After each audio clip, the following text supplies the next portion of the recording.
The first chilling symptom of our dying marriage was not a dramatic argument, but a silence. It was the particular hollow silence that settled in the wake of the front door's final, definitive click.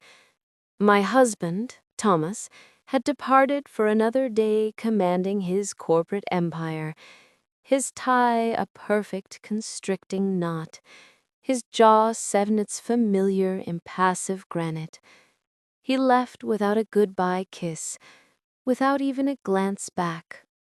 I, Miss Elizabeth, remained in the echoing stillness of our perfectly decorated home, a curator of a museum dedicated to a life that felt like a beautifully framed lie. We were the picture of success, but the varnish was cracking, revealing the emptiness beneath. Our conversations were transactional, our intimacy a scheduled obligation. And the vibrant, curious man I had married had been slowly replaced by a suit-wearing stranger. The spark of my rebellion was born from sheer, desperate loneliness.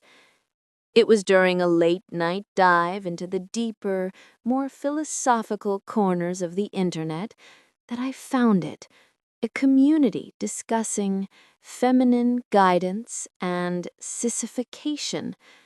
It wasn't the crass fetish I initially feared, but a complex tapestry of intimacy, trust, and the deliberate, loving deconstruction of toxic masculinity. The core idea captivated me, that by gently guiding a man to embrace his suppressed femininity, you could access his most vulnerable, authentic self. It was presented as the ultimate act of trust and the deepest form of connection. A dangerous, thrilling idea took root in my mind. What if I could reach the man buried beneath all that armor? What if our marriage could be saved not by therapy, but by a beautiful, secret transformation? My campaign of reclamation began with psychological warfare, waged with silk and scent. I started with his environment. I replaced his abrasive, pine-scented shampoo with my own argan oil and orchid infusion formula. His utilitarian soap was swapped for a French milled bar that smelled of jasmine and honey.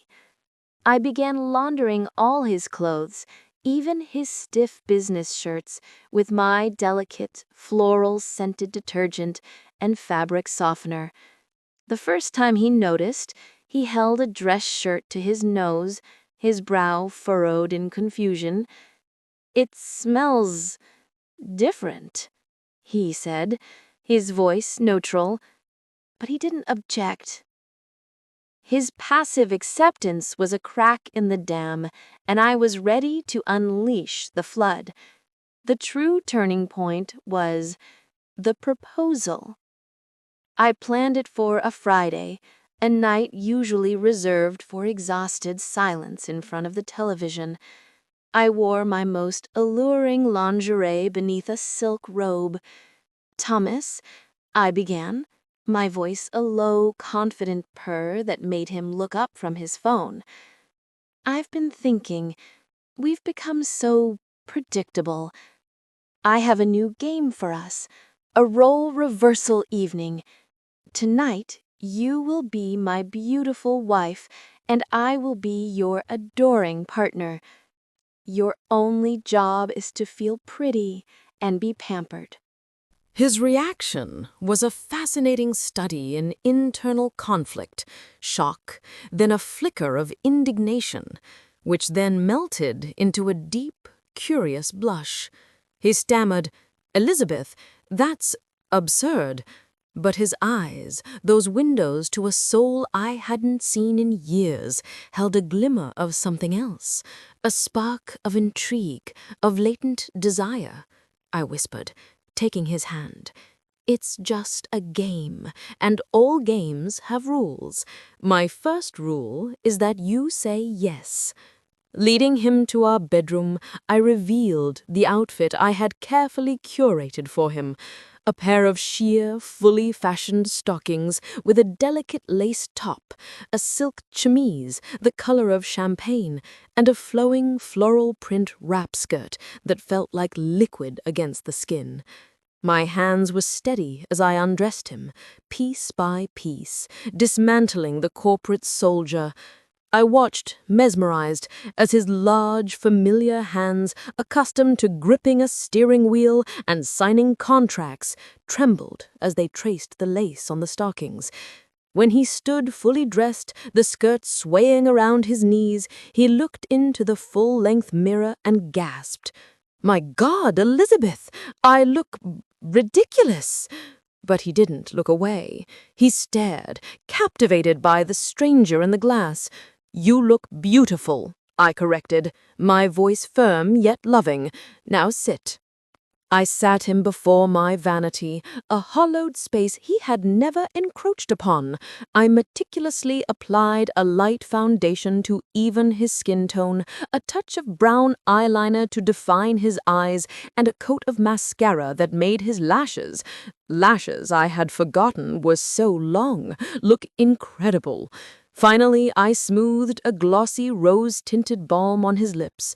With every brushstroke, every gentle touch, the facade of Thomas the Executive crumbled, revealing a softer, more pliable person beneath.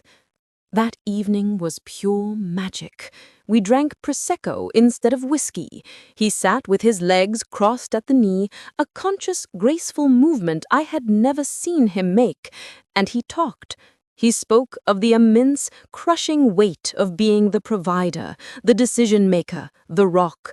He confessed that the feeling of the silt against his skin was the most profound comfort he'd felt in a decade, a permission to be soft in a world that demanded constant hardness. He was giddy, vulnerable, and utterly captivating. We didn't just talk, we communed. That night was our genesis. Our game became the central, sacred pillar of our renewed relationship.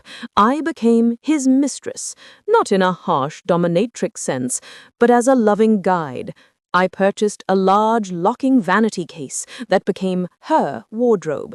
Inside, I curated a collection of beautiful, high-quality garments, soft cashmere sweaters, blouses with delicate ruffles, an array of skirts from A-line to pencil skirt, and even a few pairs of modest 2-inch heels. We established a ritual. On Tuesday and Thursday evenings, Thomas would come home, shower with his floral-scented products, and shave his body smooth. He would then present himself to me, and together we would choose an outfit for her for the evening. I taught him everything: how to walk in heels without clumping, how to sit gracefully to preserve the line of a skirt, how to apply a full face of makeup from primer to setting spray. The journey was not without its trials. There was the terror-filled evening a delivery man rang the doorbell unexpectedly, and Thomas, in a lovely lilac dress, had to dive behind the sofa. There were nights of profound dysphoria when he would look in the mirror and weep, confused and frightened by the person he was becoming. But we faced them together. I held him, reassured him, and reminded him that his strength was not diminished by silk, but amplified by his courage to be vulnerable.